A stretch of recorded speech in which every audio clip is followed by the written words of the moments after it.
Welcome. This is Sherry Minelli from RJM Music Technology. And today I'm really excited. I have a guest, Bradford Mitchell, and he's from Worship Tutorial Yep. YouTube channel, I guess I'd call it. Yeah. And you guys have quite a few subscribers and you do some really cool things. And so I think about half now, maybe half of our sales are probably for worship, Yeah. praise and worship. And so I thought it would be kind of fun today to, since I'm not a technical person, and Ron's scared to death being on a video. You probably have noticed that over the years. So I wanted to start bringing on some cool guests. And Brad, I love everything you're doing. And the story you were telling me last week on the phone, you were telling me kind of how you got involved with having a PBC. So Yeah. maybe you could start out with that story, and then I'm just going to let you go. I'm going to mute myself and probably take myself off video. So Okay. go for it. Okay.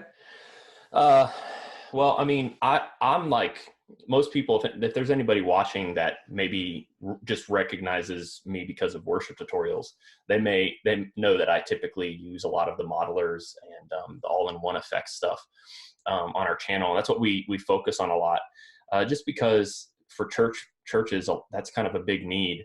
Um, it's a big, like, try to make a silent stage, try to make things as easy as possible. People are showing up on Sunday morning and they're leaving again. And, a lot of guys who gig in bars and who tour, I mean, I guess that's the same situation. But, when you play for a church, you're also trying to not spend a whole lot of money, and you're also trying to get the best sound possible. And so that's what we do. And that's what a lot of people know us as. But, I love pedals, and sometimes I love having a board that really requires me to just use the pedals and just go from there. And I like creating sounds that way. And a lot of times we're talking about not much difference in the end result between using a modeler and effects. But when I start diving into using effects and pedals more specifically, and trying to really bring out unique sounds and try to do different things, that's when something like an RJM solution of some sort comes into play. And the first time I saw the PBC 10, it was because I saw all these other guys who tour, and with Nigel Hendroff and Jeffrey Cundy and some other guys who tour with some of these worship teams that a lot of us try to emulate. And I was like, all right, I want one. And that was why. There was no real specific reason other than I want to be able to do this, and this looks sweet. And I did, and I got a little overwhelmed, and I was like, all right, forget this mess. So I sold it. But then after a while, when I started really diving into understanding what the PBC unit, at that point it was just the 10, can do, I decided I wanted to give it another go. And I understand, that's kind of, Sherry, what you and I were talking about, why it'd be great to share this stories, because a lot of people will look at it and they may think the exact same thing. This looks cool. And then they get one and they're like, this is overwhelming. And part of that is because, you all made this device to literally be able to do just about anything you could desire. If you can figure it out, you just create some formulas, some different, it's almost like Excel. Like you can tell different cells to do different things and combine the cells, and then boom, like, it takes out all the work for you. But you got to spend time on the front end getting the formula ready to go. And so that's kind of like how the RJM stuff works for me. And I've spent some time, I watched a handful of videos and kind of combined different methods that I saw and different general ideas. And a lot of it's trial and error, because like I just want to play guitar. And, so I just dove in and started messing around and trying to figure things out. And what's cool is that as time has gone on, y'all have added like the formulas within like the MIDI codes and the CCs and all that within the desktop app. So I don't really have to even do that on a lot of things. But I like being able to use the PBC a few different ways. I like to be able to make some very specific sounds. And of course, obviously, like 100%, that is easy to do. Once you get everything talking, you get menus queued up, and I have menus to select through my delay and reverb pedal, and to select. I use an Empress Zoya, which is like a quirky little thing, and I really like it for textures, and I like using it to do something different. Now, again, like end result, do most people notice? Maybe not, but it's fun geeking out, and it's creative for me. And in my in-ears, it gives me some, when I'm playing back and I hear myself, it gives me something cool to hear. But also, I really like trying to, lay down a live bed of sound as opposed to like, having that looped or something, and be able to play over that. And so, I have menus set up within my PVC, whether it's the 10 or the 6X, and I go through and, okay, this is my delay and reverb page. And when I get there, I can cycle through, select a preset, boom. So I may use it very specifically, like per song. I want 4 to 6 parts for a song, whatever. Because when you have the 10, you have more buttons. So sometimes I'll create any possible sound I could use, whether I'm covering like the rhythm guitar at one point, or if I'm covering lead. I like program that all at once. So I know a lot of times if I have rhythm, I only really need like 2 sounds, like dirty rhythm, clean rhythm. But when I'm covering lead, a lot of times I need more specifics, like the verse has a cool sound I want, or the turn has a cool sound I want. So I dial all that in. And so I use the PVC that way. I also like to create on my home, like my front page where I select my presets.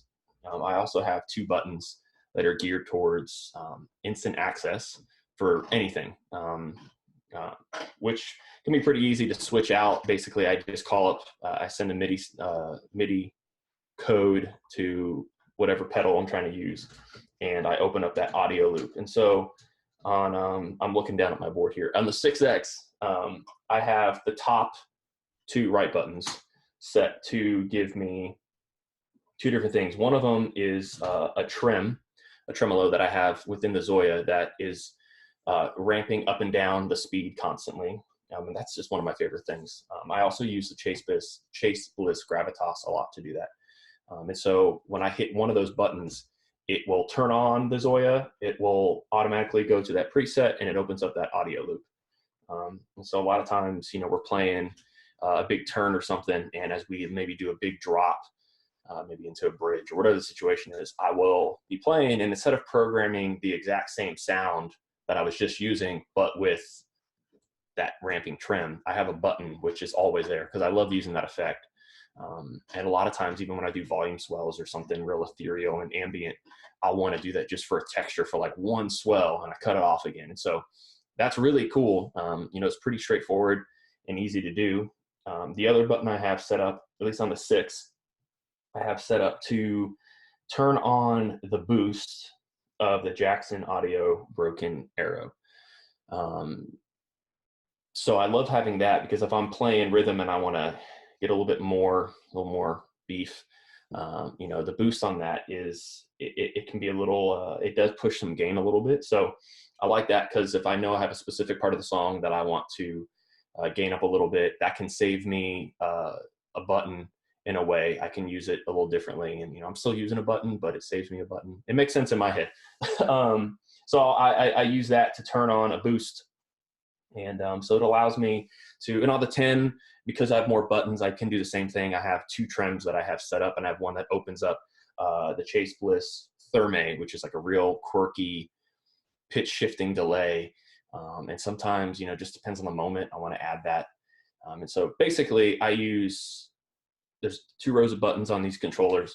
The bottom row is my sounds. The top row gives me my random quirkiness for things to just add on the fly, just to give me more textures, because that leads me to the other way I use the PVC. I really like creating sounds and being creative on the front end. That way, when I play live, I can just go. But part of the reason why I didn't necessarily want to go with a solution like this is because I felt like it would be boxing me in, and I had to be intentional, and like my desire to change things up on the fly just wouldn't be as easy. But what I do, another way I use these units, is I create a page that I have a Selah Quartz attached to this as well, so that frees up a button. It's not necessary because a lot of the features that the Quartz has are built into the RJM stuff anyways. but it frees up a button, but I need a MIDI box to talk to some stuff. And I like having the readout there and all that. So that's helpful for a lot of different reasons for me. But I have a page set up where I have my general sounds. I have like a clean sound, an ambient clean sound. I have like a rhythm sound, and I have a lead sound, and like a swell sound or something. And so I can use the quartz to just set up tempo there, and do that, and then use the PBC to get those sounds. So it's kind of like and still have the instant access stuff that I was talking about with the trim and all that. And so those buttons are there, so I don't have to make specific presets because I have my general sounds that I typically would use. So I'm a worship leader by day, I guess you could say. And what I do on the side with worship tutorials is kind of with more of the lead guitar stuff. And so when I get the chance to sit back and play lead, which for me is like a break because it's more fun for me. Leading worship is like my passion, and I really like doing that. And I love leading a church body in these songs, but that doesn't always require me to do all the crazy stuff. So that's when having the PBC is great also, because I can dial in more generic sounds, but I can make them more intentional. But like, I don't need to set them up every week. I can have like the 4 or 5 core sounds while my lead guitarist is covering lead, and I can have access to stuff. So my board really, especially with the 6X, the goal was to keep it relatively small, but also be able to cover everything I'd want to do whenever I do lead, but also work well for being a worship leader, because I always felt really weird having a massive board in front of me. Not that it really matters, but it was a personal thing, having a massive board in front of me. And when I was just playing rhythm and leading songs, and I only needed like 2 buttons or two sounds. So that is like a general way that I use everything. But I could go into more specifics too, because I've been really loving the 6X. I don't know why, but it's just, yeah. Well, it's so cute. It's so little. It is. And I have it in red. And so it's just, oh, you got one of the red ones. It's exclusive. And I just like the red. Yeah. I love the red. That was my favorite. That was the color that I picked out. That and the white I just thought would be great. Yeah. I kind of regret that we didn't make more of them. I mean, they're exclusive, but I just love them so much. So you started out with the 10, and then you got a 6X, and now you have both. And I think you said you were going to do 2 different boards, one for each, right?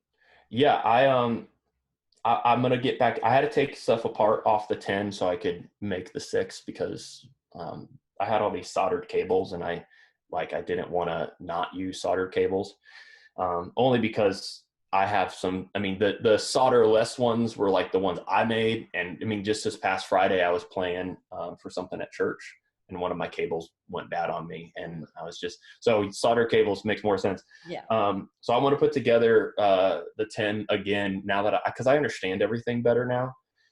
Initially I was having a hard time, and I was just making stuff happen, and I was overthinking it, I think, because I was really thinking there was more to it. But the longer I've spent with it, the more I understand everything works. So what kind of advice would you have for somebody that's a little intimidated and they're thinking about getting into the PBC 6X or the 10? I guess, first of all, do you want to explain how they would know which one they would need? Yeah. Well, so the cool thing is, and like, you guys just released an update a few months ago that allows, isn't it? It's 11 now if you use the 6X, right? Yeah, you can have up to 11 loops. Yeah, we can go to 11 now, which is cool. I mean, that's like, I mean, these go to 11. These go to 11, yes. Yeah, so it used to be just like 6, I think, plus you could get another one. With the insert loop. Yeah. But yeah, Ron figured out something kind of clever. So if you don't need stereo and you can do mono, you can do 11 pedals. Yeah, and that's the thing. If you want 11 loops, but you don't need stereo, and you want to keep the board a little smaller, then like the 6, you can also swap your loops around in order, and that's not a huge deal for me. I used to think it would be, but I recently started using the Specular Tempest, and those are delay and reverb units. So I actually don't have those in a loop. I go out of the output of the 6X into those 2, because I'm really trying to capitalize on the loops I have. So I am splitting loop. Loop 6 is my Zoya in stereo because stereo is always better if you can help it. Loop 5 I split to have 2 pedals in it, which is really cool. Which when I realized how it worked, I was like, man, this is so simple. This is easy because it gives me a little bit more. So I guess right now I have 1, 2, 3, 4, 5. I have 6 pedals in a loop. I'm actually going to switch one out. There's an overdrive pedal that I have coming in. That's a dual overdrive pedal that I'm going to swap out for something. And so I went ahead and created room for it now. That way it's easier later. But to answer your question about like how, I think the advice in general is to, at first, like it could be a little overwhelming, but to just go for it and get a general sense of it, and don't try to like, I thought that when I set it up, because it was kind of intimidating, I was like, I have to know exactly how I want to use this thing before I do it. Because I was like, otherwise, why bother? But I have found that I'll set it up and I'll use it on a Sunday, and that's how I realize, oh, what'll be better is if I like swap this loop, or if I move this page here because I'm accessing this page more often, or I don't need this button like I thought I did. I could switch this out and stuff. And like, it's really easy to swap things out. And so that's what I would say is like, just like, maybe it's even more overwhelming to give this advice, but like allow yourself space to recreate, because like you'll end up finding the flow that works best for you. And so like that was the first thing that like, well, that was what was overwhelming me. I was like, I don't even know how I'm going to make all this work and how I want to set it up. And like, this could take me forever. And then I just set it up one day and I was like, okay, so now I know exactly how to use it. Like, you won't know how to use it until you use it, I guess, because you can do whatever. And so like the difference between the 10 and the 6 for me, they both have like reasons why I would love one more than the other, but like I'm using the 6 more right now. We're going to do once I get it dialed in, I'm this close to getting exactly how I want it. Then we'll do a video kind of explaining it more like we did. We do have a video on our channel. I just showcased how I use the 10. And for the most part, that board, I'll recreate that board because I don't have anything that's on this one that was on that one as well. That's how I was trying to figure out how to say that. The 10 allows for more sounds at your feet, like a little quicker. I mean, you could always do 2 pages per song, because you could just at one point you're playing a sound and you got another one coming up that's on the next page.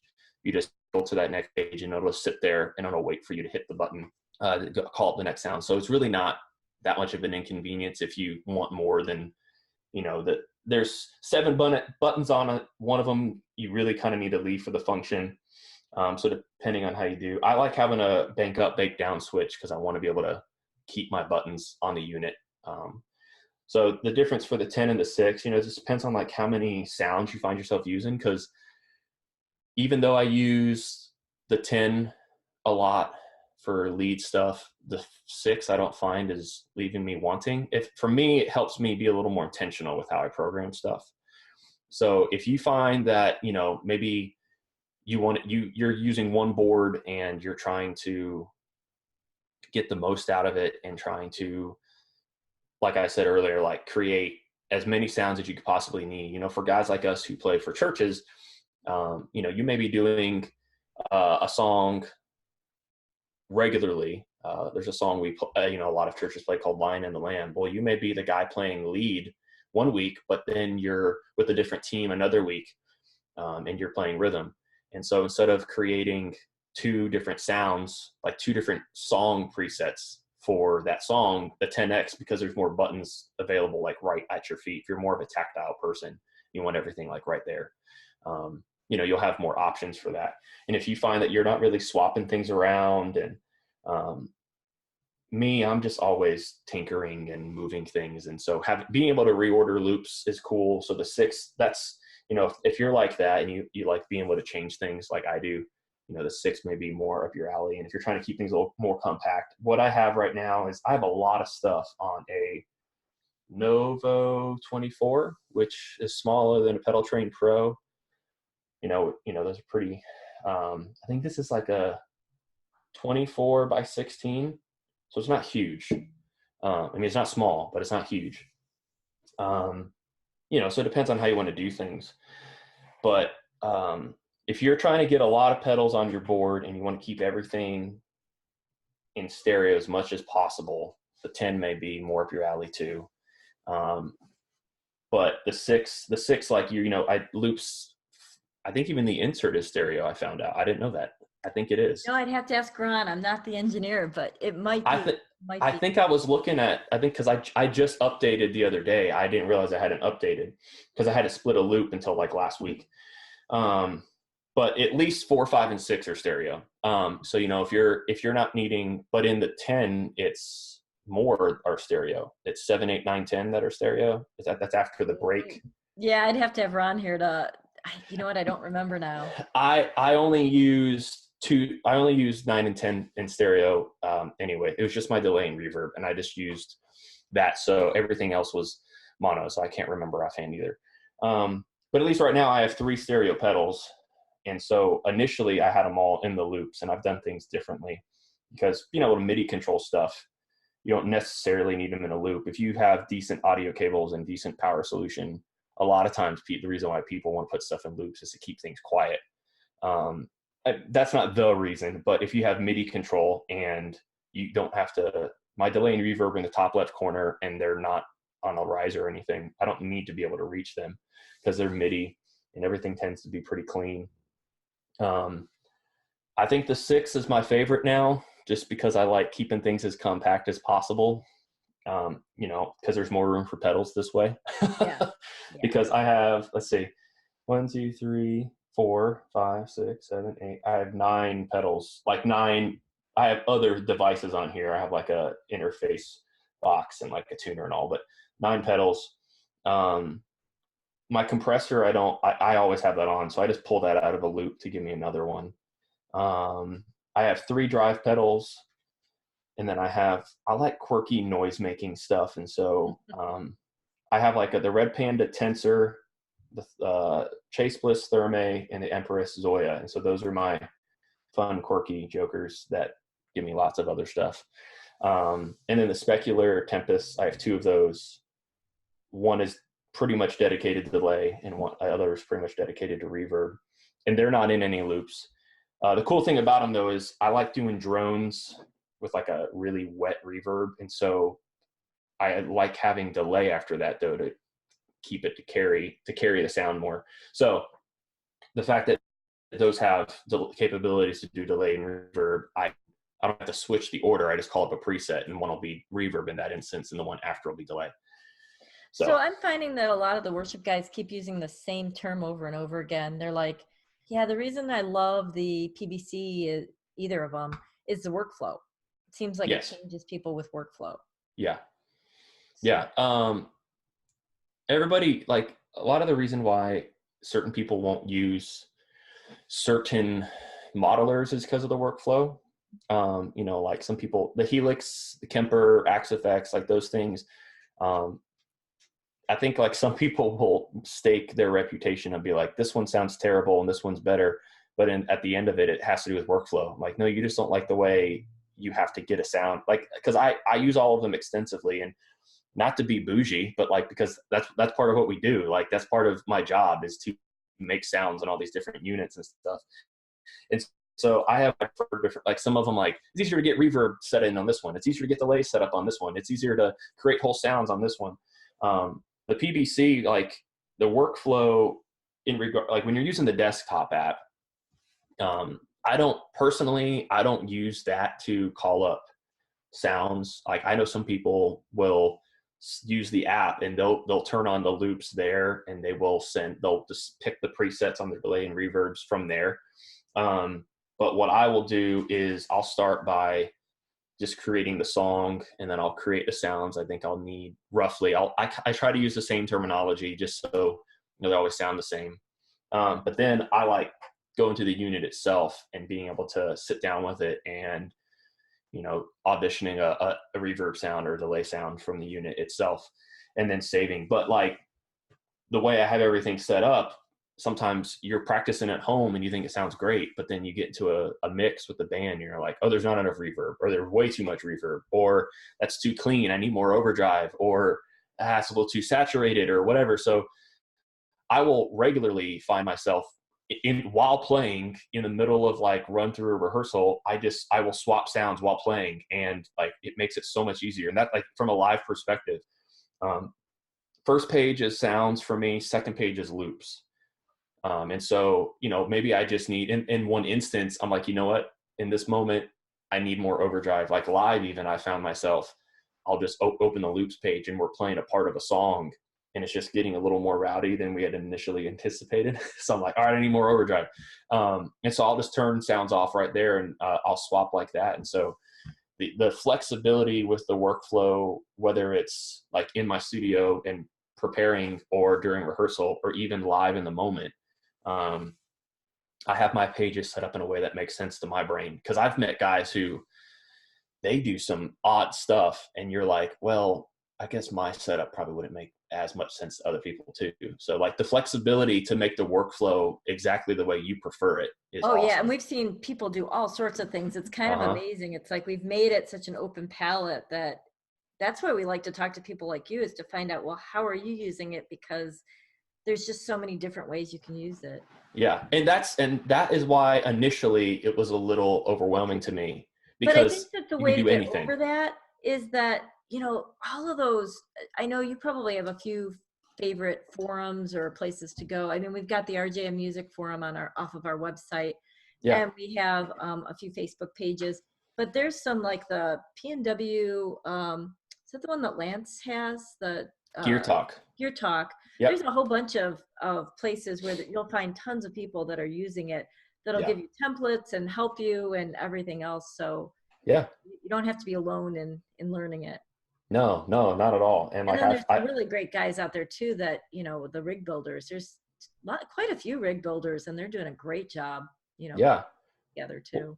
Well, when I got mine, like I said, the first time I got it, I freaked myself out. I wish I hadn't gotten rid of it at the time. I mean, I have one now, so I'm not worried about it. But at the time, I know when I was about to get the second one, I was like, why did I get rid of it to begin with? When I got it, I was posting in groups, and let's see, a few guys. Brian O'Million was, helping me. Evan Hudson, like, actually called me. A guy named Evan. Yes. Evan has been so helpful to so many people. I know. Down there, I've seen. I'm just trying to pay it forward. I had a guy that we've never even, interfaced on social media, and I follow him, and he got one, and I was like, I owe this to, as many times as I bothered some people about questions, I said, I owe this. But it's cool. Like, you throw out the bat signal and you say, I need help. And like, all these guys will come in and they'll show you, like, there's like 4 ways you can get this done. This is the way I prefer it. But what like sold me again, like the second time, was I was just talking about kind of like my random workflow I wanted to have and the way I wanted to use it. And like, I just didn't understand the thing well enough to really know what I was saying. And Mikey Woodward from Goodwood down in Australia was like, oh, you can definitely do that. And I was like, man, that makes total sense. Why didn't I think of that before? Because like, you can create a button to do whatever you want. Like, one button can turn on however you want to do it. And so that was kind of what got me back into it again, because I don't like being tied down. That was the premise for the first. I mean, the Mastermind GT it's the same brains as our Mastermind GT, and then we've got the Mastermind PBCs, and the Mastermind LT, which a lot of people use with the Kemper. But the whole premise was, we got irritated by thinking, why do we have to have X number of presets only, and you can't change anything? And so the idea was to make it almost like a universal remote control, so it could do anything that you wanted. Yeah. And that it would also be able to be used on things that hadn't been invented yet. And over the years, as a software has evolved, Ron's always updating firmware and doing stuff. I mean, we've got a lot of Axe-Fx users too. And so the Axe 3 came out, we put all that in there. And there's just been a whole bunch of things over the years we've added to it. Yeah. Yeah, no, that's what I love about it. You know, You I can use it with started. the Kemper too. You know, What's that? you can use the PVC with the Kemper. I don't know if everybody realizes Oh, that. yeah, yeah, yeah. I know. Yeah, I know a lot of guys who use the LT. And you know, because there's a Kemper P&W group that me and another guy started, and it's kind of blown up. Um, and a lot of guys, when the 6X came out, they were like, "This is the solution," because they were using the LT, and they were like, "This is perfect because I can control the Kemper basically in the same way I was before, but if I want to use pedals alongside of it." Because a lot of guys, this side conversation, but like the Kemper, there are things, everybody's got their thing about the Kemper that they don't completely love. Some people don't like the wet effect. Some people don't like the overdrives. And so everybody has a preference. And so some guys, they're using a 6X to allow them to throw in like 3 overdrive pedals and like maybe like a chorus or something, or some other modulation effect. And then they're running MIDI to the Kemper and they're able to use everything together. Because they weren't looking for the 10 that was massive. And, you know, you guys even put it on your site. Like the reason why you created the 6 is because people were saying, I need it smaller, I need it cheaper. And that's what a lot of these guys were saying. Like, I don't need 10 loops. I need to be able to put like 4 pedals in there.